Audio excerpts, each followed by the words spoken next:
ठीक है, चलो क्वेश्चन करते हैं हम लोग। तो देखिए भाई, आपका जो टेस्ट पेपर है उसको हम लोग सॉल्व करते हैं ना। उम्मीद है कि हम लोग समकोण त्रिभुज जानते होंगे। समकोण त्रिभुज का मतलब क्या होता है? समकोण त्रिभुज का मतलब एक ऐसा त्रिभुज है जिसमें एक कोण कितनी डिग्री का होता है? 90 डिग्री का होता है। 90 अंश का एक कोण होगा।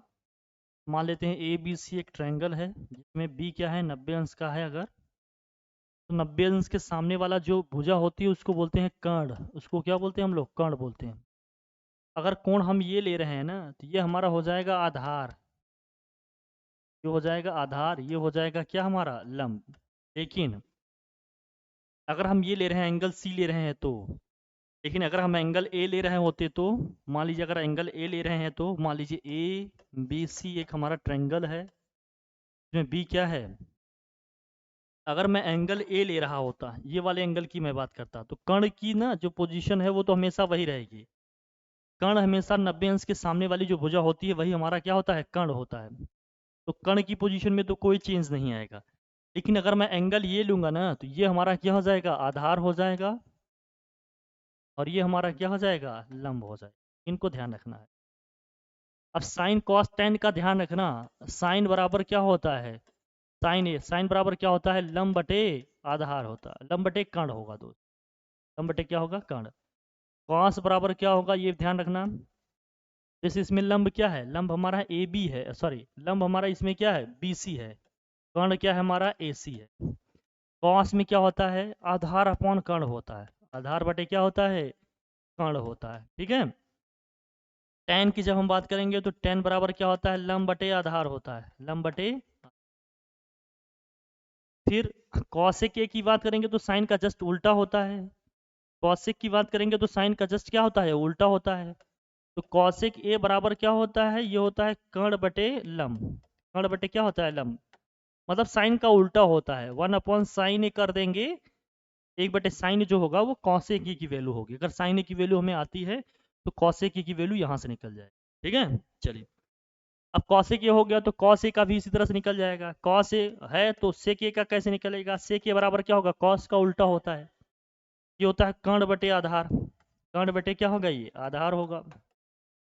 अगर ये कर्ण बटे आधार होगा तो ये देखो कॉस में क्या होता है तुम्हारा? आधार बटे कर्ण, तो इसका मतलब कॉस का उल्टा है। तो 1 अपॉन कॉस ए, अगर कॉस ए की वैल्यू पता है तो 1 अपॉन कॉस ए कर दें, सेक ए की वैल्यू आ जाएगी। इस तरह से टेन का उल्टा क्या होता है? कॉट होता है। तो कॉट ए बराबर क्या होगा? टेन बराबर लंब बटे आधार है तो कॉट बराबर क्या होगा? आधार बटे लंब होगा। आधार बटे क्या होगा? लंब होगा। ये क्या होगा? टेन का उल्टा हो गया, 1 अपॉन टेन ये आ जाएगा। ठीक है। तो ये इसके रेसिप्रोकल है, ध्यान रखना। अब ये समझना कि एक टेन और कॉट का साइन कॉस में भी फार्मूला होता है कि टेन ए इक्वल टू क्या होता है? Sign A upon cos A. Sign A upon cos A.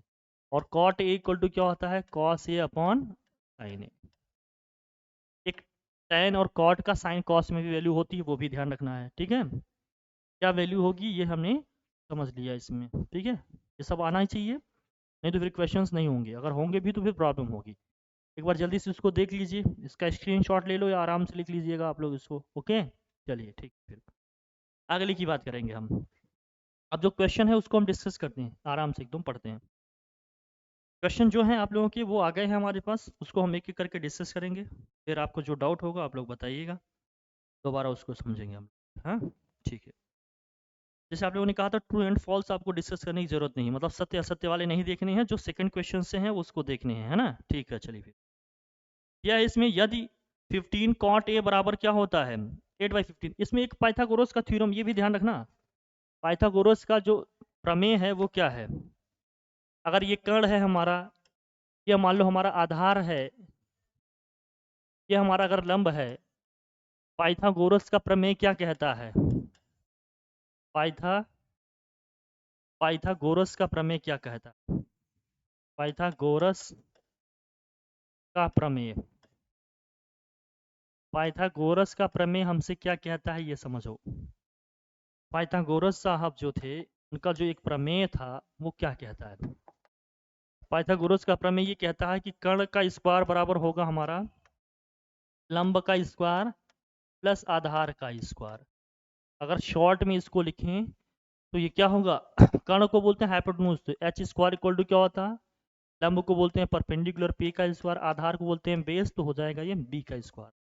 फिलहाल तो ये ऊपर वाला याद रखिए, ये अपने काम का है। कर्ण का स्क्वायर बराबर क्या होगा, लंब का स्क्वायर प्लस आधार का स्क्वायर। एक पाइथागोरस साहब का प्रमेय है, ये भी ध्यान अपने को रखना है।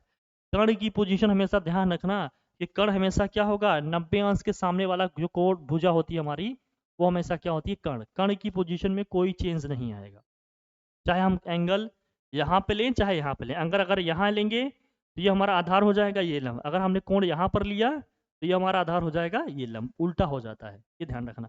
बाकी कर्ण का वही स्थान रहेगा, उसमें कोई परिवर्तन नहीं आएगा, ये समझ के रखना है अपने को। ओके, चलिए क्वेश्चन जो है आपका सेकंड क्वेश्चन से जो है आप लोगों का जो डिस्कस करना था हमें, चलिए वो मैं बताता हूँ आपको। सेकंड प्रश्न क्या है, देखिए द्वितीय प्रश्न जो है उसका दूसरा, कि 15 cot a ये दिया है, इसमें आपको 15 cot a बराबर क्या दिया है, 8 दिया है। तो साइन ए और सेक ए का मान निकालना है, तो आपको बताना है कि साइन ए का मान क्या होगा और सेक ए का मान क्या होगा, ये अपने को बताना है। तो हमने कहा देखो, अब ये चीज जो दिया है आपको, त्रिकोणमिति के जितने भी टी रेशियोज हैं, त्रिकोणमिति के जितने भी आपके क्या हैं टी रेशियो हैं, आपके 6 है ना टी रेशियो, वही sine cos tan cot sec और कॉसेक, वो हमेशा राइट एंगल ट्रायंगल में ही लगेंगे। अब इसमें 15 कॉट ए इक्वल टू अगर 8 दिया है, मैं कॉट ए की वैल्यू निकालूं तो 15 को उधर भेजूं, जब ये 15 उधर को जाएगा तो डिवाइड करेगा ना, तो ये 8 बाई क्या हो जाएगा 15।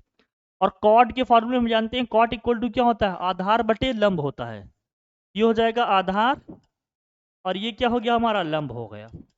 अगर मैं इसको ए बी सी एक ट्रायंगल मान रहा हूं, एक त्रिभुज मान रहा हूं, इसको समकोण त्रिभुज है, अगर मैं कोण ये ले रहा हूं तो हमने क्या कहा था, जहां हम कोण लेंगे वो हमारा आधार हो जाएगा, ये हमारा आधार हो जाएगा, ये हमारा लंब हो जाएगा, ये हमारा क्या है कर्ण होगा।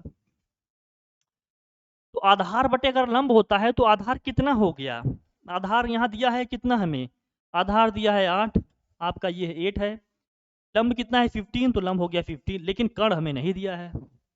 तो कर्ण कैसे निकालेंगे, वही पाइथागोरस साहब का प्रमेय जो अभी हमने समझा। पाइथागोरस साहब क्या कहते हैं, पाइथागोरस साहब ये कहते हैं कि कर्ण का स्क्वायर बराबर क्या होगा, लंब का स्क्वायर प्लस क्या होगा, ये आधार का स्क्वायर होगा।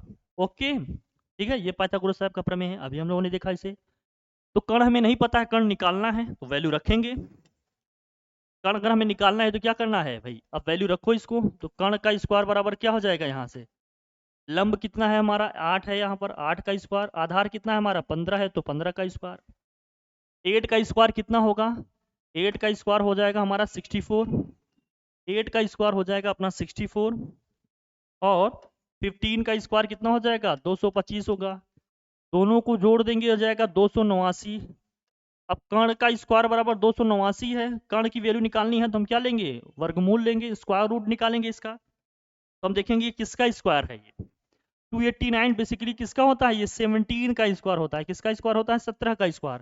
तो अगर मैं वर्गमूल लूंगा स्क्वायर रूट लूंगा तो यहाँ पावर टू हट जाएगा, तो कर्ण का मान कितना आ जाएगा, पावर टू हट जाएगा तो आ जाएगा 17, कितना आ जाएगा 17, तो कर्ण हमारा कितना आ गया भैया 17 आ गया, तो 17 ले लेंगे इसको। अब साइन की बात कर रहा है, तो साइन ए में क्या होता है दोस्त, साइन ए में जो होता है आपका, साइन ए बराबर क्या होगा, देखो ये लंब बटे कर्ण होगा, लंब बटे क्या होता है कर्ण, तो लंब बटे अगर कर्ण होता है तो लंब यहाँ कितना है, लंब यहाँ 15 है और कर्ण वहां कितना आ गया 17 आ गया, तो ये क्या हो जाएगा 15/17, पहली वैल्यू आ गई जो हमें निकालनी थी, जो फर्स्ट वैल्यू थी वो हमारी आ गई, ये हमारा उत्तर हो गया। दूसरा दूसरा हमें किसकी वैल्यू निकालनी है, जरा देखो सेक ए का। अब सेक में क्या होता है, सेक में हमारा होता है कर्ण बटे आधार, कॉस का उल्टा होता है ना ये, कर्ण बटे आधार। अब कर्ण कितना आ गया हमारा 17 आ गया है, आधार कितना है हमारा 8 है, तो 17 बटे क्या हो गया 8, ये हमारा क्या हो जाएगा उत्तर हो जाएगा, तो 17/8 हमारा ये उत्तर हो जाएगा। ये दोनों उत्तर हमें निकालने थे, आंसर दोनों के आ गए, साइन का भी आ गया और सेके का आ गया, समझ में आ गया। चलिए ठीक, अगला क्वेश्चन देखते हैं आपका क्या है, थर्ड वाला क्वेश्चन क्या है। थर्ड में कहा जा रहा है आपसे, यदि 3 cot a बराबर 4 है तो जांच कीजिए। थर्ड दिया इसमें 3 cot a इक्वल टू अगर 4 है तो जांच करना है कि ये चीज़ सही है या नहीं। क्या है इसमें दिया है 1 माइनस टेन स्क्वायर ए और दिया है अपॉन 1 प्लस टेन स्क्वायर ए बराबर क्या हो गया है, ये दिया है कॉस स्क्वायर ए माइनस के साइन स्क्वायर ए। अभी तो सूत्र भी होता है लेकिन वैल्यू निकाल के ही रखो आप। तो एलएचएस को क्या करना है, लेफ्ट हैंड साइड को राइट हैंड साइड के इक्वल दिखाना है वैल्यू निकाल के। अब इसको कैसे करेंगे समझिए। फिर से वही right angle triangle, right angle triangle की अगर हम बात कर रहे हैं तो देखो इसमें क्या क्या दिया है अपने को ये समझ लो।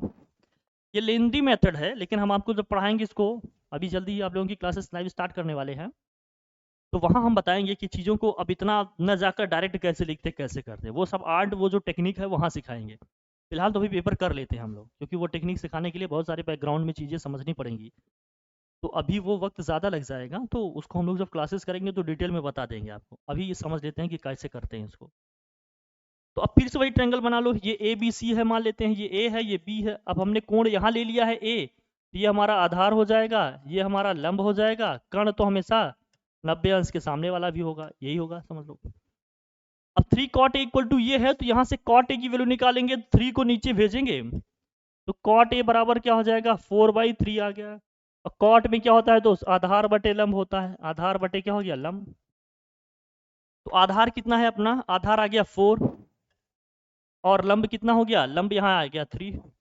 अब इसको पाइथागोरस के प्रमेय से सॉल्व करेंगे तो 5 आएगा, ये 5 आएगा। अब ये सब निकालना फटाफट आना चाहिए, प्रैक्टिस करो। लेकिन मैं फिर दिखा दे रहा हूँ, अभी पीछे किए थे ना, देखिए क्या होता है, कर्ण का स्क्वायर बराबर क्या होता है लंब का स्क्वायर, और क्या होता है ये आधार का स्क्वायर होता है।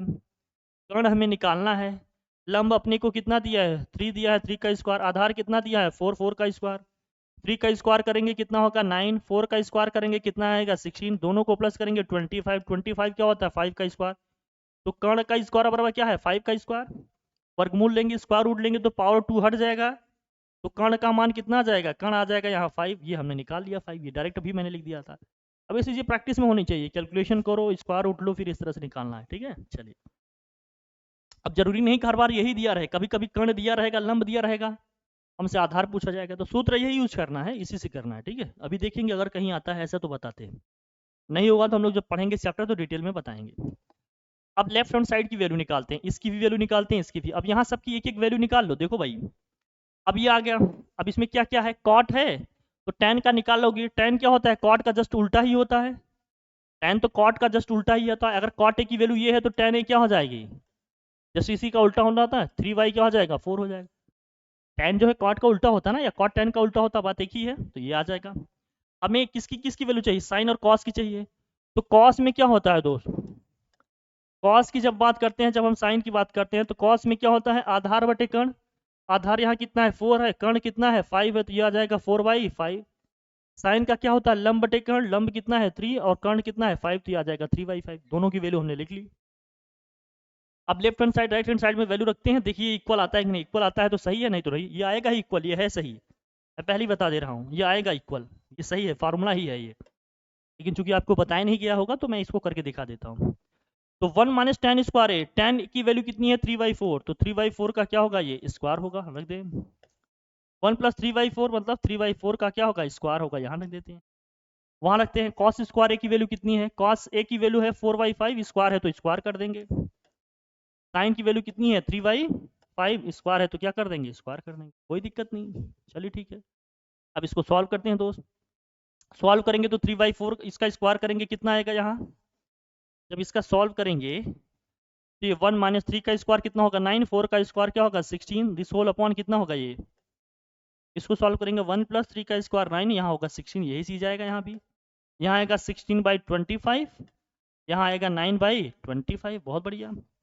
अगर मैं 16 ऊपर एलसीएम करूँ लघुत्तम कर लूँ इन दोनों में, तो ये हो जाएगा 16 माइनस 9/16, तो लिखते हैं इसको, तो ये हो जाएगा ऊपर वाला आपका 16 माइनस 9/16, अगर 16 हमने लघुत्तम किया ऊपर वाले में।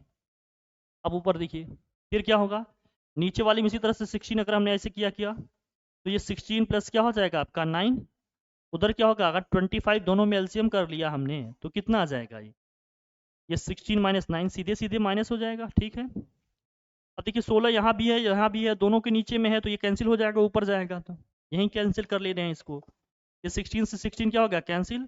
माइनस करेंगे तो देखो यहाँ क्या आएगा, 16 में से 9 को माइनस करेंगे कितना आएगा, 7 आएगा। यहाँ 16 9 कितना हो गया, 25 हो गया, 25 आ जाएगा। इस 16 में से 9 गया कितना आया, 7, यहाँ भी कितना आया, 25। देखो इक्वल आया कि नहीं, ये है। इसका मतलब जो रिलेशन हमें दिया था, जो ये संबंध दिया था, वो क्या है, सही है। हम पहले ही कह रहे थे सूत्र है, आ जाएगा। पढ़ेंगे तो उसको बताएंगे, लेकिन अभी तो करके दिखाना था, जांच करना था, तो हमने देख लिया इसको। ठीक है, आगे बढ़े, चलिए फिर अगला क्वेश्चन। अगला देखिए कौन सा है, नेक्स्ट है आपका क्वेश्चन नंबर 4। क्वेश्चन नंबर 4 में देखिए क्या बताया गया है, कुछ डेटा दिया है, उससे पूछा जा रहा है कुछ। त्रिभुज पी क्यू आर में जिसका कोण क्यू समकोण है, पी क्यू आर है दोस्त, चलो ठीक है, पी क्यू आर हमने बना लिया। पी क्यू आर में क्यू क्या है, समकोण है। अगर क्यू समकोण है तो समझ में आ रहा है ना, ये हमारा कर्ण हो जाएगा। ठीक है, अब आधार और कोण के हिसाब से देखेंगे कि आधार लंब कौन सा होगा। P R plus Q R, P R और क्यू आर कितना है, P R plus Q R दिया है आपको 25 सेंटीमीटर है, ये सब सेंटीमीटर में दिए हैं, ओके। और पी क्यू दिया है 5 सेंटीमीटर, पी क्यू दिया है अपने को 5 सेंटीमीटर, बहुत बढ़िया। तो साइन पी कॉस पी मुझे लगता है होगा ये tan पी, इसकी वैल्यू पूछी जा रही है। तो ठीक है, P R plus Q R दिया है, P R plus Q R की वैल्यू दिया है, और पी क्यू दिया है, पी क्यू कितना दिया, पी का पूछ रहे हैं, तो इसका मतलब ये हमारा लंब होगा। पी की बात कर लिए तो ये हमारा क्या हो जाएगा, आधार हो जाएगा, ये हो जाएगा हमारा लंब। हमने कहा था ना, जहां कोण बनेगा वो आधार हो जाएगा, दूसरा लंब, और कर्ण तो 90 अंश के सामने वाला जो भुजा होगा वही होगा हमेशा। ठीक है, तो ये आ जाएगा। अब पी आर और क्यू आर का सम दिया है, मतलब इन दोनों का सम दिया है कितना है, 25 है, और पी क्यू दिया है 5, ये वाली लेंथ हमारी 5 दी है, लेकिन ये दोनों चीजें नहीं दी हैं, इन दोनों का सम दिया है। अगर इन दोनों का सम 25 है, तो अगर मैं पी आर को x मान लूं, अगर मैं पी आर को x मान रहा हूं, पी आर को अगर मैं x मानूं, दोनों का योग कितना है, 25 है। पी आर को अगर मैं x मानूंगा, तो क्यू आर हमारा क्या हो जाएगा, दोनों का सम अगर 25 है तो ये हो जाएगा 25 माइनस एक्स हो जाएगा, कोई अंतर नहीं। अगर दोनों का सम 25 है तो एक को मैं x मान रहा हूं, तो दूसरे को क्या करूंगा, 25 में से x को माइनस कर दूंगा, तो आ जाएगा। जैसे हमने कह दिया दो नंबर का सम 5 है, एक नंबर x है तो दूसरा नंबर कैसे निकलेगा, 5 में से क्या करना है, x को माइनस कर देना है। दो नंबर का सम 5 है, एक नंबर 2 है, तो दूसरा नंबर 3 आएगा, वो समझ रहे हो, लेकिन आया कैसे, 5 में से 2 को माइनस कर दिए तो 3 आ गया। इसी तरह से दो नंबर का सम 25 से एक नंबर x है, तो दूसरा नंबर कैसे निकलेगा, 25 में से x को माइनस कर देंगे, दूसरा आ जाएगा। अब ये मोटा मोटा समझ में आ गया। तो क्यू आर हमारा कर्ण है, वो कितना है, 25 माइनस एक्स, इसको हमने x माना है, तो ये आ गया 25 माइनस एक्स। चलो ठीक है, बढ़िया है। अब ये सब हमें लंबाइयां नहीं दी हैं, ये हमें निकालनी है, फिर से पाइथागोरस का प्रमेय लगाएंगे। पाइथागोरस का प्रमेय हमारा क्या कहता है, कर्ण का स्क्वायर बराबर लंब का स्क्वायर धन क्या होता है, तो कर्ण का स्क्वायर बराबर क्या हो जाएगा, कर्ण का स्क्वायर बराबर लंब का स्क्वायर प्लस क्या होगा, आधार का स्क्वायर होगा। अब कर्ण का स्क्वायर का मतलब क्या है, यहाँ 25 माइनस का x है, इसका स्क्वायर है। लंब का स्क्वायर का मतलब 5 का स्क्वायर, सॉरी x का स्क्वायर। लंब का स्क्वायर क्या है, लंब x है ना, तो x का स्क्वायर प्लस आधार का स्क्वायर का मतलब क्या है, 5 का स्क्वायर। 25 माइनस एक्स का होल स्क्वायर करेंगे a माइनस बी के होल स्क्वायर से, a minus B whole square क्या होता है, a square plus B square minus 2ab।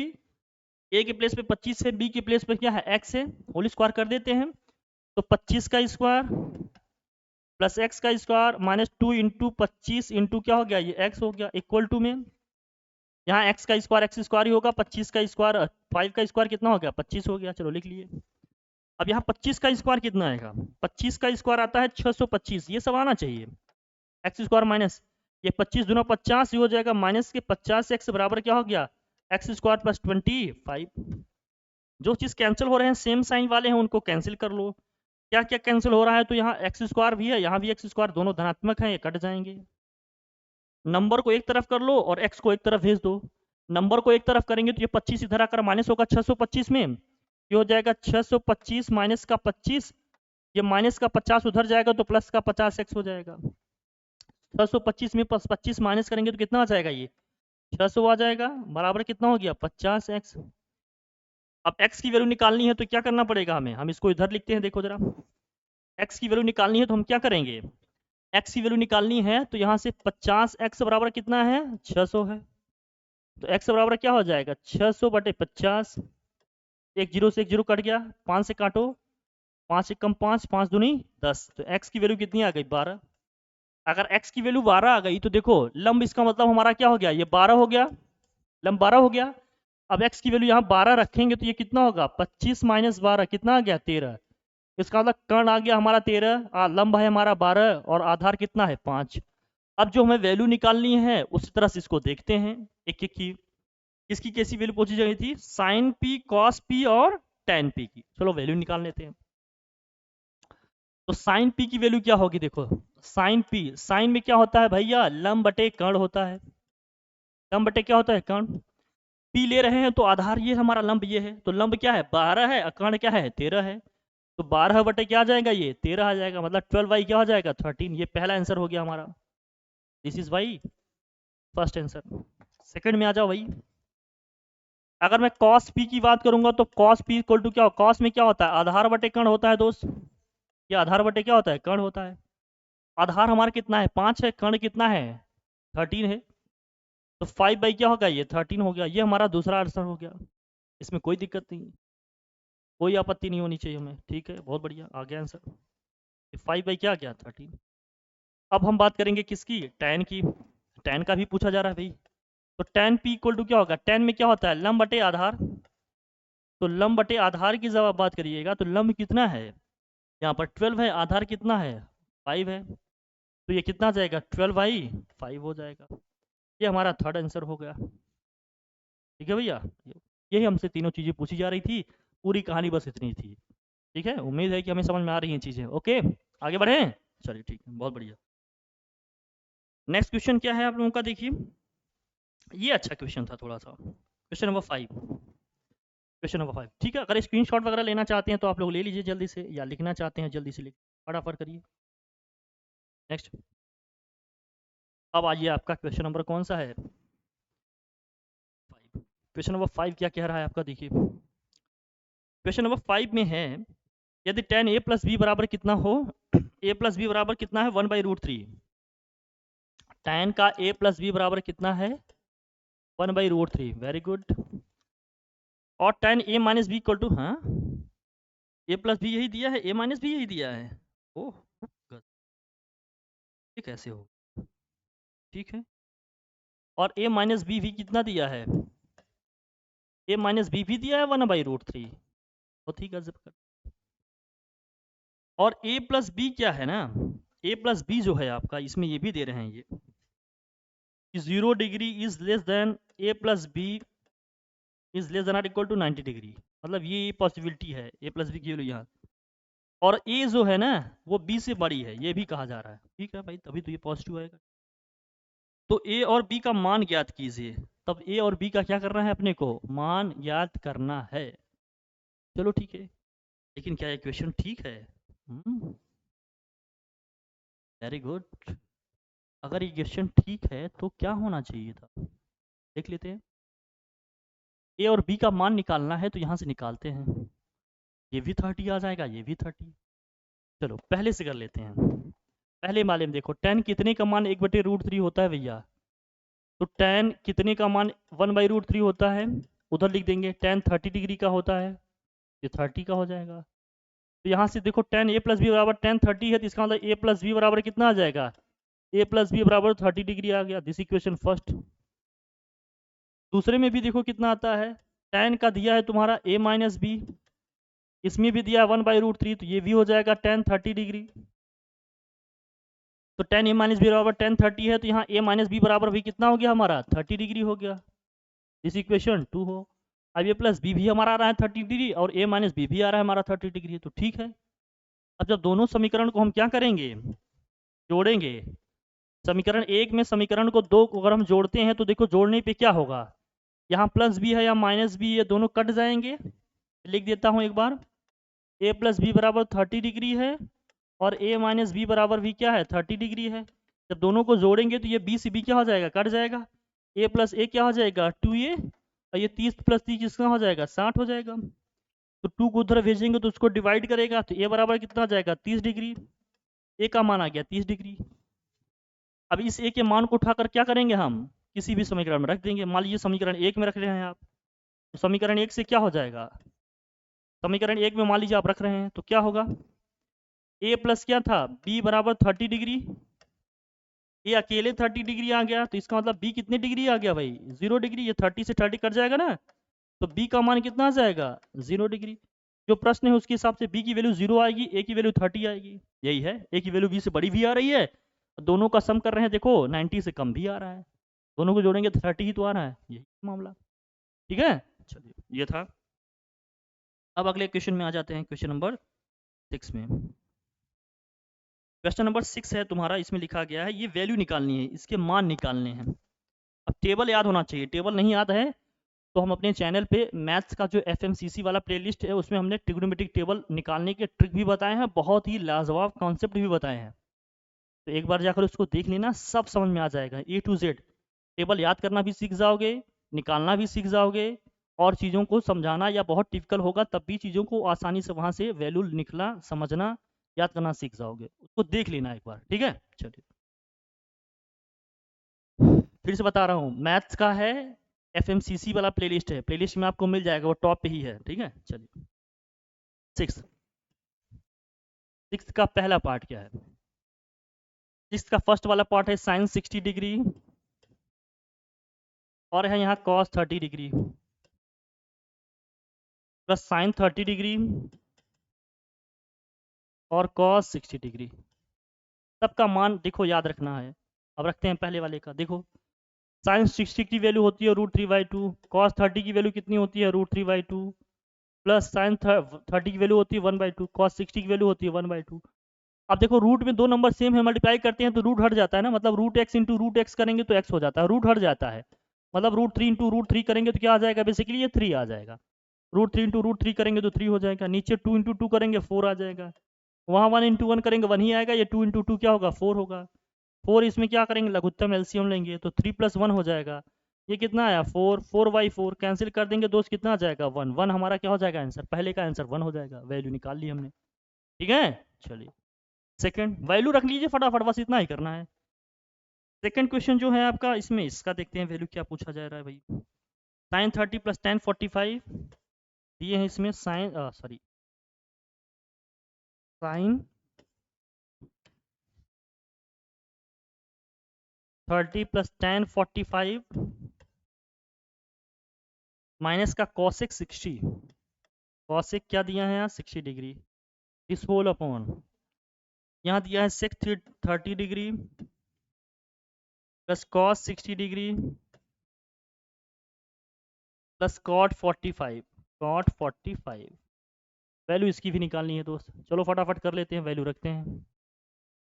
Value रखो, देखो क्या होता है, फिर लिखते हैं इसको।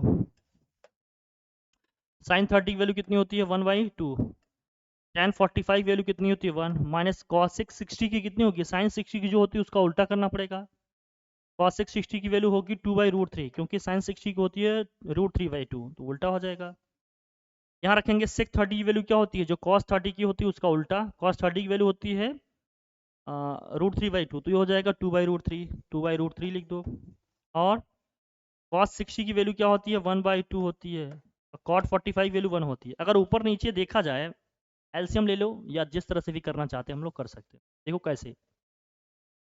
अब इसको हम इधर सॉल्व कर देते हैं, चलिए ले लेते हैं इधर, इसको यहाँ से लिख रहा हूँ, देखो ये है आपका 1/2 + 1 माइनस के 2/√3 है यहाँ, और यहाँ क्या है 2/√3 प्लस 1/2 + 1 है। चलिए ठीक है, करते हैं इसको। अब इसमें एलसीएम वगैरह लेकर जो सॉल्व करना है अपने करते हैं। अब 1/2 में इसको प्लस करेंगे तो क्या होगा, देखो 1/2 + 1 करेंगे तो ये 3/2 आएगा, अब ये प्लस कर लेना आ जाएगा, ठीक है। ये 2/√3 है, नीचे क्या है यहाँ पर देखो, यहाँ भी प्लस करेंगे तो वही चीज़ आएगा। इसको प्लस वाले को पहले लिख देता हूँ, 3/2 हो जाएगा, यहाँ प्लस 2/√3 आएगा। भाई प्लस करेंगे 3/2 आएगा, इसके हमने पहले लिख दिया, ये भी प्लस में है तो इसको बाद में लिख दिया। अब इसको क्या करते हैं ना, इसका परमेयीकरण करेंगे, रेशनलाइज करेंगे। रेशनलाइज करते हैं तो क्या करते हैं, इसी सेम नंबर से ऊपर नीचे मल्टीप्लाई करेंगे, बस साइन चेंज कर देंगे। मतलब यहाँ 3/2 माइनस के 2/√3 से ऊपर भी मल्टीप्लाई करेंगे, और 3/2 माइनस के 2/√3 से नीचे भी मल्टीप्लाई करेंगे। तो ऊपर का क्या है देखो, 3/2 माइनस का 2/√3 दो बार आ गया, तो ये इसका होल स्क्वायर हो जाएगा। अब ये होल स्क्वायर हो गया ऊपर वाला, तो क्या लिखिएगा, ये हो जाएगा 3/2 माइनस का 2/√3 का क्या हो जाएगा, होल स्क्वायर। नीचे वाले का क्या होगा, a plus B, A minus B दिख रहा है, तो ये A square minus B square बन जाएगा। याद होगा फॉर्मूला ये। तो यहाँ से क्या बनेगा, ये 3/2 का स्क्वायर माइनस के 2/√3 का क्या होगा, ये स्क्वायर होगा। अब इसको अगले पेज से लेते हैं हम लोग, इसको डिटेल में करेंगे थोड़ा। अब यहाँ तक देख लीजिए, पहले नोट डाउन कर लीजिए फटाफट या स्क्रीनशॉट ले लीजिए, ठीक है। चलिए अगले पेज से इसको देखते हैं, ये चीज़ जो हमने लिखा देखिए। अब ये देखिए, ये हमारा था क्वेश्चन, इसको हम देखते हैं, आगे बढ़ाते हैं भाई। अब इसको होल स्क्वायर करोगे, ऊपर का क्या होगा देखो, या तो पहले रूट वाले को सॉल्व कर लो, फिर मामला अपना करो। फिर क्या होगा देखो, अगर रूट को हम सॉल्व करेंगे तो रूट के अंदर ही क्या होगा, इन दोनों का एलसीएम क्या हो जाएगा, 2√3 हो जाएगा। फिर क्रॉस मल्टीप्लाई होगा, यहाँ हो जाएगा 3√3 माइनस में कितना आ जाएगा, यहाँ 2×2 = 4, ये होल स्क्वायर है। नीचे क्या आया, ये 3 का स्क्वायर 9 हो गया, 2 का स्क्वायर 4 हो गया, यहाँ 2 का स्क्वायर 4 हो गया, √3 का स्क्वायर 3 ही हो जाएगा। बढ़िया है। अब इसको सॉल्व करेंगे, ऊपर देखो a माइनस बी का होल स्क्वायर करो, 2√3 का स्क्वायर करके अलग लिख लो। तो a माइनस बी का होल स्क्वायर करेंगे तो ये क्या होगा, 3√3 का स्क्वायर, 4 का स्क्वायर 4 स्क्वायर होगा, -2 इंटू 3√3 इंटू क्या हो गया, 4 हो गया। और नीचे यहाँ क्या होगा, 2√3 का स्क्वायर करेंगे तो ये हो जाएगा 4, 3 का स्क्वायर, √3 का स्क्वायर तो 3 हो जाएगा, ठीक है, ये आ जाएगा। ये ऊपर है, ठीक है। नीचे वाले में क्या क्या आ रहा है ये समझिए। नीचे वाले में भी देखो क्या होगा, 3 और 4 का 12 हो जाएगा एलसीएम। 3 से इधर मल्टीप्लाई करोगे 27 आएगा, 4 को 4 से इधर मल्टीप्लाई करेंगे क्या आ जाएगा, 16 आ जाएगा। अब देखो यहाँ भी 12 आ रहा है आपका, वहाँ भी 12 है, ये दोनों 12 12 क्या हो जाएंगे, कैंसिल हो जाएंगे, हटा दो।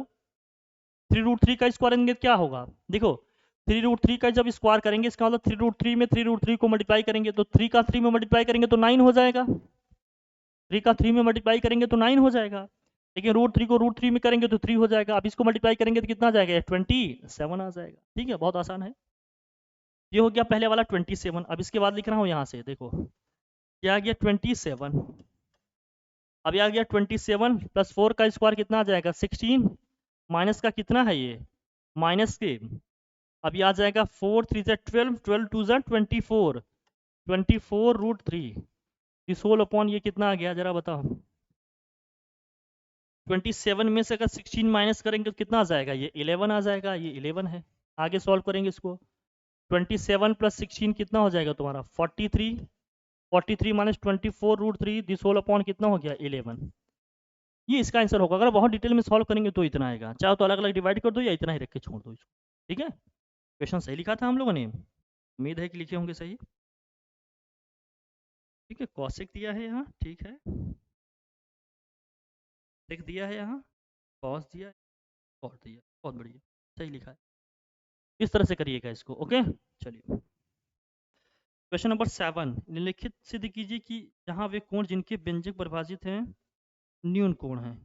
ये तो इसमें क्वेश्चन दिख ही नहीं रहा 7th का, 7th में क्वेश्चन नहीं दिख रहा है, वेट करो। 7th थोड़ा क्वेश्चन ब्लर है आप, ठीक, इमेज नहीं दिख रही बहुत दूसरे तरीके से। क्वेश्चन नंबर 8 है, देखो ये हाइट एंड डिस्टेंस के क्वेश्चन हैं। क्वेश्चन नंबर 8, क्वेश्चन नंबर 8 में है, आपसे कहा जा रहा है आंधी आने से एक पेड़ टूट जाता है और टूटा हुआ भाग इस तरह मुड़ जाता है कि पेड़ का शिखर जमीन को छूने लगता है, जिसके साथ 30 अंश का कोण बनाता है। भैया पेड़ टूट गया है, चलो तो पेड़ टूट गया है तो पेड़ को तोड़ देते हैं, ऐसा क्या है। मान लीजिए पेड़ यहाँ से टूटा है और जो टूटा हुआ भाग है वो क्या कर रहा है, यहाँ से टूटा है और टूट के यहाँ लटक गया है। भैया ये टूटा हुआ भाग इसका क्या हो गया, यहाँ से आकर यहाँ लटक गया। ठीक है, तो जमीन के साथ कितने अंश का कोण बना रहा है, 30 अंश। ठीक है भैया, चलो अब ये ध्यान रखना, अगर ये लेंथ हमारी x है तो ये भी लेंथ हमारी क्या है, x ही, क्योंकि जो भाग टूटा है वही जाकर जमीन से लटका है, तो लेंथ दोनों बराबर होंगी। ठीक है, चलिए। पेड़ के पास बिंदु को दूरी जहां पेड़ का शिखर जमीन को छूता है 8 मीटर है, मतलब यहाँ से यहाँ तक की डिस्टेंस 8 मीटर दी है, यहाँ से यहाँ जो पाद बिंदु है इसका फुट यहाँ से यहाँ तक का जो छूता है। अब ट्रायंगल को कुछ नाम दे देते हैं, ए बी और इसको सी नाम दे दिया, ये सिचुएशन है। तो पेड़ की ऊंचाई ज्ञात करनी है। अब ध्यान रखना, अगर पेड़ की ऊंचाई ज्ञात करनी है, अगर मैं इसको y मान रहा हूँ कि ये मान लो यहाँ से यहाँ तक क्या है, y है हमारा, तो पेड़ की जब ऊंचाई की बात करेंगे ना तो पूरा आएगा ये, यहाँ से यहाँ तक आएगा ये पूरा। भाई पेड़ तो इतना ऊंचा था ना, टूटने के बाद इतना चला गया है, तो पेड़ की जो पूरी ऊंचाई होगी वो x प्लस क्या होगी, y होगी। मतलब ये x में y जोड़ देंगे तो पूरी पेड़ की ऊंचाई आ जाए, ये निकालनी है। तो मतलब x भी निकालना है अपने को, y भी निकालना है। ये 8 दिया है। अब आपको ध्यान हो तो ये समकोण त्रिभुज बन गया। इसमें बस चित्र का खेल है। अगर फिगर हमने ड्रॉ कर लिया जो क्वेश्चन में बोला जा रहा है तो प्रश्न बहुत आसान होते हैं, बस 2-3 फार्मूले लगाएंगे सीधे आंसर आ जाएगा। ये पिक्चर ड्रॉ करना ही सीखना है, यही कला है इसमें बस। ठीक है, तो इसको कैसे करेंगे। अब देखो ये हमारा क्या है, अब ये समकोण के सामने वाली भुजा हमारी क्या होती है, हमने कहा ये कर्ण होगा हमारा। जहाँ कोण बनेगा वो हमने कहा था क्या होगा, हमारा आधार होगा। जहाँ कोण नहीं बन रहा है वो हमारा क्या होगा, लंब होगा। ठीक है, जहाँ हम कोण नहीं ले रहे हैं वो हमारा क्या हो जाएगा, लंब हो जाएगा। अगर हम ये निकालना है तो आधार और लंबी में कौन सा ट्रिग्नोमेट्री रेशियो जो तुम्हारा संबंध देता है, tan देगा। तो tan 30 डिग्री बराबर क्या होगा बताओ, tan 30 डिग्री बराबर क्या होगा, लंब बटे आधार, लंब बटे आधार। लंब कितना है इसका, y है, ये हमने मान रखा है। आधार कितना है इसका, 8 है। tan 30 की वैल्यू कितनी होती है, 1/√3। 1/√3 इक्वल टू क्या होगा, y/8 हो गया। क्रॉस मल्टीप्लाई करेंगे तो y इक्वल टू क्या हो जाएगा यहाँ से, 8/√3। अब √3 से क्या करेंगे, ऊपर नीचे मल्टीप्लाई कर देंगे तो ये कितना आ जाएगा, 8√3/3 आ जाएगा। ये हो गया y हमारा। अब अगर y आ गया तो हमें क्या निकालना है, x। x निकालना है तो x किसके किसके संबंध बीच मांगता है, आधार और कर्ण। आधार और कर्ण में कौन रिलेशन देता है, cos देता है, और sec भी देगा। तो अगर हमने cos 30 डिग्री लिया तो cos 30 बराबर क्या होता है भैया, आधार बटे कर्ण। आधार हमारा कितना है भैया, 8 है। कर्ण कितना है, हमने x माना है। cos 30 की वैल्यू कितनी होती है, √3/2 बराबर 8 बटे क्या हो गया, x। हमें x निकालना है, x निकालना है तो इसको इधर मल्टीप्लाई करो, उसको उधर, तो √3x बराबर कितना हो जाएगा, 8 दूनी 16। x का मान निकालना है तो क्या करना है, √3 को उधर भेजना है। √3 नीचे आ गया तो √3 से ऊपर नीचे क्या कर दें, मल्टीप्लाई कर दें, क्योंकि रूट वाली वैल्यू नीचे नहीं रहनी चाहिए। स्टैंडर्ड फॉर्म में अगर इक्वेशन का मतलब आंसर लिखना चाहते हैं तो ध्यान रखना पड़ेगा। तो रूट अगर नीचे आ रहा है तो उसको रेशनलाइज करेंगे, परिमेयीकरण करके उसको ऊपर ला देंगे। ठीक है, तो √3 से कुछ नहीं करना है, जो रूट वाली नीचे वैल्यू दिख रही है उसी से ऊपर नीचे मल्टीप्लाई कर दो, अपने आप वो चीज़ें हो, जहाँ से रूट हट जाएगा और रूट ऊपर चला जाएगा। तो हो जाएगा 16√3 और नीचे क्या हो जाएगा, सिंपली तुम्हारा 3 हो जाएगा। ये x की वैल्यू आ जाएगी। ठीक है, ये मीटर में है तो मीटर हो जाएगा, इसका भी ये मीटर, ये भी है। अब पेड़ की पूरी ऊंचाई क्या है, हमने कहा था x प्लस वाई है, पूरी पेड़ की ऊंचाई x प्लस वाई है। तो x का मान कितना आ गया तुम्हारा, ये 16√3/3, और y का मान कितना आ गया तुम्हारा, 8√3/3। ये वैल्यूज रख लेते हैं, ये वैल्यूज रखेंगे तो कितना आएगा जरा देखो यहाँ से। चलो इसका मान रखते हैं, तो पेड़ की ऊंचाई कितनी हो जाएगी भैया, तो पेड़ की ऊंचाई, पेड़ की ऊंचाई बराबर कितना हो गया, पेड़ की जो ऊंचाई हो गई वो x प्लस वाई है, और x कितना आया दोस्त हमारा, 16√3/3। y कितना आया आपका, 8√3/3। 3 दोनों में है, लघुत्तम कर लो, दोनों को जोड़ोगे 16 + 8 कितना हो गया, 24√3 हो गया। 3 से काटोगे, 3 8 24, कितना आ जाएगा, 8√3। इतने मीटर हो गई पेड़ की ऊंचाई। अगर दशमलव मान निकालना चाहते हो तो √3 की वैल्यू रख दो। √3 की वैल्यू कितनी होती है, √3 की वैल्यू होती है 1.732। ये सब रूट वाली वैल्यूज याद होनी चाहिए, नहीं तो फिर वही वैल्यू ढूंढते रह जाएंगे, फिर नहीं बनेगा। तो अब ये वैल्यू अगर डेसिमल में निकालना चाहते हो तो √3 की वैल्यू रखिए, मल्टीप्लाई कर दो तो डेसिमल में उत्तर आ जाएगा, नहीं रूट में लिखना चाहते हो तो यही हो जाएगा। ओके, समझ में आ रहा है ना, ठीक। चलिए अभी मैं रूट वाली वैल्यूज लिख दूंगा, आप लोग याद कर लीजिएगा उसको, सारी लिख दूंगा 1 से 10 तक, या चलिए लगे हाथ लिख ही देते हैं, याद कर लीजिए इसको। अब देखिए क्या है इसमें, √1 का मतलब 1 ही होता है, √2 का मतलब कितना होता है, 1.4142 होता है, 1.41 बस याद करो, बस 2 डेसिमल प्लेस तक, या 414, चलो ठीक है। √3 की वैल्यू कितनी है, 1.732 होता है। √4 का मतलब 2 ही हो जाता है। √5 का मतलब कितना होता है 2.236 होता है। √6 का मतलब कितना होता है 2.449 होता है। फिर और देखिए क्या है, √7 की वैल्यू कितनी होती है, √7 की वैल्यू होती है 2.646 होता है। √8 की वैल्यू कितनी होती है 2.828 होता है। √9 की वैल्यू कितनी होती है 3 होगा। √10 की वैल्यू कितनी होगी 3.162 होगा। √11 की वैल्यू कितनी होती है 3.3162 आएगा। ऐसे कुछ ऐसे रूट की वैल्यूज याद रहनी चाहिए, जैसे कहीं रूट की वैल्यू आ गई तो फटाफट रख के बस कर लो कैलकुलेशन, निकालने नहीं बैठ जाएंगे। निकालने बैठ जाएंगे तो बहुत वक्त जाएगा, तो फिर क्या होगी, हम जल्दी जल्दी अपने मेन कैलकुलेशन करेंगे, वहाँ मिस्टेक होने के चांसेस बढ़ जाएंगे। इसलिए कुछ रूट की वैल्यूज तो हमेशा हमें याद रहने ही चाहिए। ओके, चलिए फिर आगे बढ़ते हैं। नेक्स्ट क्वेश्चन है जैसे आपका, फिर वह दिया है 7 मीटर ऊंचे भवन के शिखर से एक केबल टावर के शिखर का उन्नयन कोण कितना है। उन्नयन कोण है इसका 60 डिग्री। इसके पाद का अवनमन कोण कितना है, ठीक है 45 डिग्री। टावर की ऊंचाई ज्ञात कीजिए। 7 मीटर ऊंचे भवन के शिखर से, 7 मीटर ऊंचे भवन है भैया, क्वेश्चन नंबर 9 देखिए। एक भवन है भैया, ये देख लो, ये टावर है, ये हमने मान लिया हमारा भवन है, ये क्या है हमारा टावर है, ठीक है जो भी है टावर केबल तार। चलिए 7 मीटर ऊंचा है ये भवन की ऊंचाई कितनी है भैया 7 मीटर है। चलिए 7 मीटर ऊंचा दिया है, और क्या दिया है, केबल टावर के शिखर का उन्नयन कोण कितना है भैया 60 डिग्री है। इसके पाद का अवनमन कोण कितना है 45 डिग्री। टावर की ऊंचाई ज्ञात करनी है, पाद का अवनमन कोण, तो भैया यहां से इसका जो दे रहा है तुम्हारा उन्नयन कोण, ये दिया रहा है 60 डिग्री, ठीक है। और ये अवनमन कोण, और इसके पाद का अवनमन कोण कितना है, ये है। इसका अवनमन कोण का मतलब ये वाला कोण दे रहा है 45 डिग्री, ठीक है। अगर मैं सही समझ पा रहा हूँ प्रश्न तुम्हारी हिंदी में तो यही चीज़ है, ठीक है भाई। हम नाम देते हो इनको, ए है, बी है, ये क्या है सी है, ये डी है, कुछ मान लेते हैं ई है। इसका ऊंचाई निकालना है भैया, टावर की ऊंचाई निकालनी है। अगर ये 7 मीटर है तो यहाँ से यहाँ तक ऊंचाई ये भी क्या होगा हमारा 7 मीटर ही होगा। ये ऊंचाई यहाँ से यहाँ तक एक्स मान लेते हैं कि यहाँ से यहाँ तक की ऊंचाई कितनी है एक्स है ऊपर। अब टावर की पूरी ऊंचाई की हम बात करेंगे तो टावर की ऊंचाई जो होगी वो कितनी होगी, टावर की पूरी ऊंचाई ये x+7 होगी। क्यों, क्योंकि यहाँ से यहाँ तक 7 है, ये कितना हो गया x हो गया। अब ये 7 कैसे हो गया, क्योंकि ये भवन है, अगर इसके समांतर हमने एक रेखा खींच दी तो ये क्या होगा, ये 7 मीटर है तो वो भी ऊंचाई कितनी होगी 7 मीटर, ठीक है। ये हो गया इसलिए। अब अगर ये 45 अंश है तो जानते हो ये अनोवन कोण है तुम्हारा, ये वाला भी क्या हो जाएगा 45, क्योंकि ये क्या है एकांतर कोण है कि नहीं, ये दोनों रेखाएं समांतर हैं तो एकांतर कोण बराबर होगा। अब ये 7 मीटर है लेकिन ये नहीं पता है, तो ये मान लेते हैं क्या है y है, तो y कैसे निकलेगा। अब ये कोण हमने यहाँ लिया है तो ये हमारा क्या हो जाएगा, ये आधार हो जाएगा, ये हमारा क्या हो जाएगा लंब हो जाएगा। आधार और लंब में कौन रिलेशन देता है, tan देगा। tan रिलेशन देगा तो क्या हो जाएगा, ये tan 45 अंश बराबर क्या हो जाएगा तुम्हारा लंब बटे आधार। लंब कितना है 7 है, आधार कितना है y है, तो tan 45 अंश का मान 1 होता है 7 बटे y, तो y बराबर कितना आ जाएगा 7 मीटर। मतलब आधार कितना आ गया 7 मीटर। अब जरा ध्यान रखना, अगर ये 7 मीटर है तो यही आधार तो ये भी है ना, तो ये भी क्या हो जाएगा हमारा 7 मीटर। मतलब AD भी 7 मीटर, BC भी 7 मीटर, क्योंकि समांतर है ना, ये रेक्टेंगल बनता है।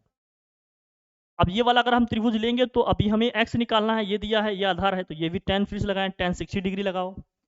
अब tan 60 लगाएंगे उसमें, किसमें, उस त्रिभुज में। जब tan 60 लेंगे तो क्या आएगा, tan 60 बराबर क्या होगा लंब बटे आधार। लंब वहाँ क्या होगा, अब चूंकि हम कोण यहाँ ले रहे हैं, ये हमारा आधार होगा, ये हमारा क्या होगा लंब होगा। लंब है x, आधार कितना है हमारा, ये है 7 है। tan 60 की वैल्यू कितनी होती है √3, तो x क्या हो गया √7, ये हो गया x/7, तो x की वैल्यू क्या आ गई, क्रॉस मल्टीप्लाई क्या देंगे 7√3 आ जाएगा। क्या आ गया 7√3 आ गया।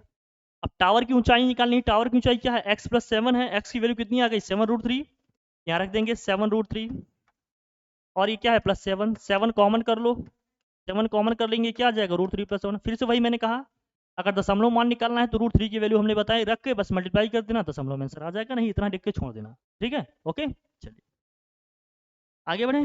लास्ट क्वेश्चन, क्वेश्चन नंबर 10 है आप लोगों का। क्वेश्चन नंबर 10 क्या कहता है, क्वेश्चन नंबर 10 में दिया है एक सीधा राजमार्ग, एक मार्ग, ठीक है, एक मीनार के पाद तक जाता है। मीनार के शिखर पर खड़ा एक आदमी एक कार को 30 अंश के अवनमन कोण पर देखता है। जो कि मीनार की पाद की ओर एक समान चाल से जाता है 6 सेकंड बाद कार का अनुमान कोण 60 डिग्री हो जाता है। इस बूंद से मीनार के पाद तक पहुंचने में कार द्वारा लिया गया समय ज्ञात कीजिए। अब देखिए यहाँ चाल बराबर दूरी बटे समय भी यूज करना है हमें। अब जो सिचुएशन है ये देखिए, क्वेश्चन नंबर 10 अच्छा क्वेश्चन है, बेहतरीन क्वेश्चन है। एक सीधा राजमार्ग है, ठीक है, सीधा राजमार्ग है, मीनार के पाद पर जाता है, ठीक है। मीनार के शिखर पर खड़ा एक आदमी, मीनार के शिखर पे एक आदमी खड़ा है। अब आदमी तो मैं बहुत ढंग का नहीं बना पाऊंगा, लेकिन कोशिश करता हूँ, ठीक है, अगर बन जाए तो ठीक है। यहाँ पर आदमी है कोई बैठा, इसके शिखर पे कोई आदमी यहाँ पर बैठा है, ठीक है। चलो क्या देख रहा है ये समझो, सिचुएशन क्या है। अब देख ये रहा है कि हाँ ठीक है, 30 अंश के कोण पे कार को देख रहा है। मान लीजिए कार यहाँ पर थी, तब कार को यहाँ पर थी, यहाँ से आदमी देख रहा है 30 अंश के कोण पे, ठीक है। फिर 6 सेकंड बाद इसका कोण कितना हो जाता है भैया? 6 सेकंड बाद इसका कोण 60 हो जाता है। कितना हो जाता है भैया? 60। तो ये कोण कितना हो गया? 60 डिग्री। लेकिन यहाँ से यहाँ तक का जो टाइम लगा दोस्त, यहाँ से यहाँ तक का जो टाइम लगा, टाइम कितना है? 6 सेकंड है, 6 सेकंड है, 6 सेकंड। चाहे ऐसे लिखो चाहे ऐसे लिखो। तो इस बिंदु से मतलब यहाँ से अब इसको यहाँ तक आने में कितना टाइम लगेगा, वो टाइम अपने को निकालना है। ये चीज है, ठीक है। एक समान चाल से चलता है पौधा राज एक समान चाल 6 सेकंड बाद कार का को इतना हो जाता है, ठीक है। चलो क्वेश्चन कर दे, लास्ट क्वेश्चन है, चलो आराम से करते हैं। देखो अब इसको कुछ नाम दे देते हैं दोस्त। नाम क्या दें?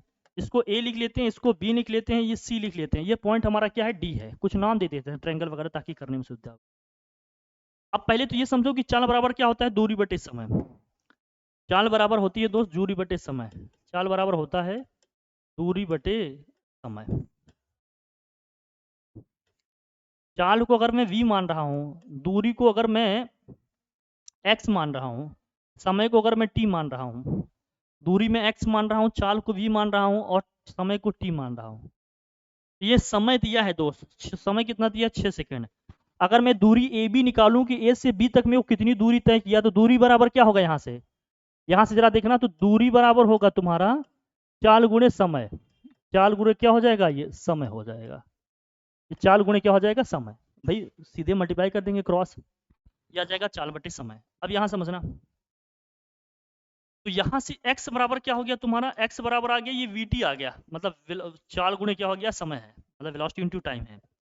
अगर मैं दूरी ए बी निकालूं, दूरी ए बी को अगर मैं x मान रहा हूँ, चलो ठीक है, दूरी ए बी को अगर मैं x मान रहा हूँ तो x बराबर ये हो जाएगा। और दूरी बी सी को अगर मैं y मानूं, दूरी बी सी को अगर मैं y मानूं, तो मतलब बी से सी तक की जो दूरी है वो क्या है? y। जरा समझना, हमें टाइम निकालना है, मैं मान ले रहा हूँ इसको कुछ भी। अगर मैं टाइम यहाँ से यहाँ तक अगर हमें 6 सेकंड लगा, टी हमारा 6 सेकंड लग रहा है, ये वाला टाइम हमें निकालना है। ये दूरी कैसे निकलेगा? हमने चाल एक समान चाल मान लिया है, इसका कितना है? माना चाल इसका क्या है?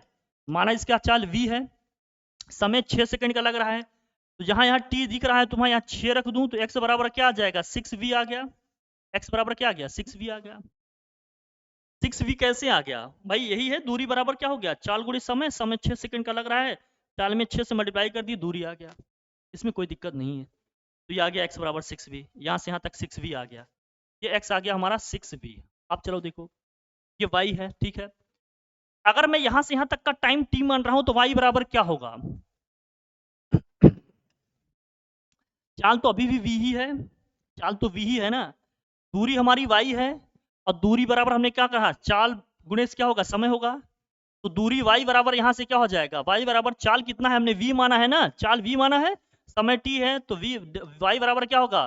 v इंटू टी होगा। हमें t निकालना है, बेसिकली मेन ध्यान ये रखना है, t निकालना है। अब इस मीनार का जहां पर जो आदमी बैठा है, जो भी हाइट है, हमें इससे नहीं मतलब है, मान लेते हैं h हाइट है इसकी, जो भी है। अगर मैं tan 60 डिग्री ले रहा हूं, यहां समझना, अगर मैं tan का 60 डिग्री यहां से लूं, समझो यहां दोस्त, tan का 60 डिग्री ले रहा हूं, इसका मतलब ये वाला ट्रायंगल लूंगा, और ये दूरी हमने निकाल ली, y का मान कितना है भैया? vt है, ये h है हमारा। तो tan का जो 60 डिग्री होगा, tan 60 बराबर क्या होता है भाई? tan बराबर क्या होता है? लंब बटे आधार। तो ये कोण यहाँ ले रहे हैं, तो ये हमारा आधार होगा, वो हमारा लंब होगा। h बटे कितना हो जाएगा यहाँ पर? आधार हमारा y है, y कितना है, vt है। चलो ठीक है। tan 60 का मान कितना होता है, √3, तो h अपॉन कितना हो जाएगा, vt होगा। तो यहाँ से h का अगर मान निकालूं, क्रॉस मल्टीप्लाई कर दूं, तो h बराबर आ जाएगा हमारा √3 v इंटू क्या हो गया, t हो गया। तो h जो हो गया, मीनार की जो हाइट है √3 v इंटू टी आ गया। बहुत परेशान नहीं होना, भी आ जाएगा सब। अब हमें t निकालना है दोस्त, आ जाओ। अब जब मैं tan का 30 डिग्री एंगल लूंगा, tan में जब मैं लूंगा 30 डिग्री एंगल, अब ये समझना, ये मत जाती चीज, ये इंटरेस्टिंग सी चीज हो जाएगी। जब मैं tan का 30 डिग्री एंगल लूंगा ना, अब यहाँ समझना, तो आधार हमारा पूरा ये बनेगा, पूरा यहाँ से यहाँ तक, a से c तक बनेगा, और लंब हमारा वही है, h ही है। आधार पूरा हमारा c से a तक का बनेगा, पूरा c से a तक का मतलब x प्लस y में रहेगा पूरा। लंब बटे आधार अभी भी है, लेकिन लंब तो h है हमारा, आधार हमारा x प्लस y पूरा आ जाएगा। और h की वैल्यू हमने कितनी निकाली है, h की वैल्यू हमने निकाली है √3 vt अपॉन x की वैल्यू कितनी है, 6v है, और y की वैल्यू हमने क्या निकाली थी, vt निकाली थी। क्या निकाली थी, vt। आ गया ये आसान, ठीक है। हमें समय t निकालना है। tan 30 डिग्री की वैल्यू कितनी होगी, tan 30 की वैल्यू होगी 1/√3। ऊपर देखो यहाँ है √3, ये है v और ये है t, नीचे v कॉमन दिख रहा है आपको, v कॉमन करेंगे तो यहाँ क्या बचेगा, 6, यहाँ बचेगा t। अब देखो v ऊपर भी है, v नीचे भी है, तो v से v क्या हो जाएगा अपना, कैंसिल हो जाएगा। अब क्रॉस मल्टीप्लाई करते हैं, तो ये 6 प्लस टी इधर मल्टीप्लाई होगा तो 6 प्लस टी ही हो जाएगा। अब इसे √3 को √3 में मल्टीप्लाई करेंगे, तो हमने कहा था रूट रहेगा तो रूट हट जाएगा, बस नंबर आ जाएगा। तो √3 इंटू √3 क्या हो जाएगा, 3 हो जाएगा। ये 3 और t है उसके साथ, तो t भी लगा देंगे। अब हमें t निकालना, तो t को एक साइड भेजेंगे, t को जब उस साइड ले जाएंगे तो 6 इक्वल टू कितना हो जाएगा हमारा, ये हो जाएगा 3t माइनस का t।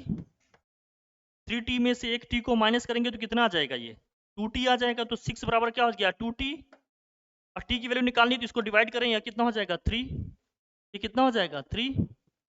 यहाँ से t इक्वल टू क्या आ गया दोस्त, t इक्वल टू आ गया 3 सेकेंड। इसका मतलब अब जब जिस बिंदु पे है वो यहाँ b तक पहुंच गया था ना, इस b से इसको c तक पहुंचने में कितना टाइम लगेगा, b से c तक पहुंचने में इसको 3 सेकेंड लगेगा। अब जब चाल पूछती है तो चाल भी निकल जाता, दूरी पूछती है तो दूरी भी निकल जाता, कुछ भी निकल जाता।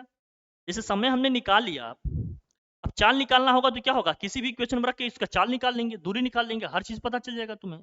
ठीक है, क्लियर है ना, ओके ठीक।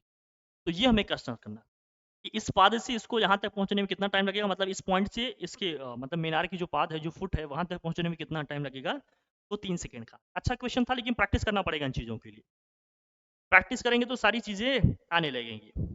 अब आसानी से हर चीज़ आ जाती तो फिर दिक्कत ही क्या हो। तो लग के प्रैक्टिस करिए, कोई डाउट होता है तो मुझे ज़रूर बताइएगा, मैं दोबारा इसको एड्रेस करूँगा और हम लोग इसको पढ़ेंगे भी। अभी ये चैप्टर हम लोग बहुत डिटेल में पढ़ने वाले हैं, सारे कॉन्सेप्ट एक एक करके डिस्कस करेंगे। ठीक है, ये टेबल का जो इशू अगर आप लोगों के साथ है तो वो भी हमने बता रखे हैं, देख लीजिए। बाकी क्लास करेंगे, अगर आप लोग बताएंगे तो दोबारा से उसको देख। ओके, आज के लिए इतना रखें फिर, ठीक है। फिर खूब प्रैक्टिस करिए और लग के करिए, एग्जाम नज़दीक आ रहे हैं आप लोगों के। जल्दी से इसका स्क्रीनशॉट ले लीजिए, या जो भी है आप उसको लिख लीजिएगा। फिर हम नेक्स्ट क्लास में मिलते हैं और भी डिटेल में हम लोग बात करेंगे नए चैप्टर के साथ। ओके फिर, ठीक है फिर, शुक्रिया, थैंक यू वेरी मच।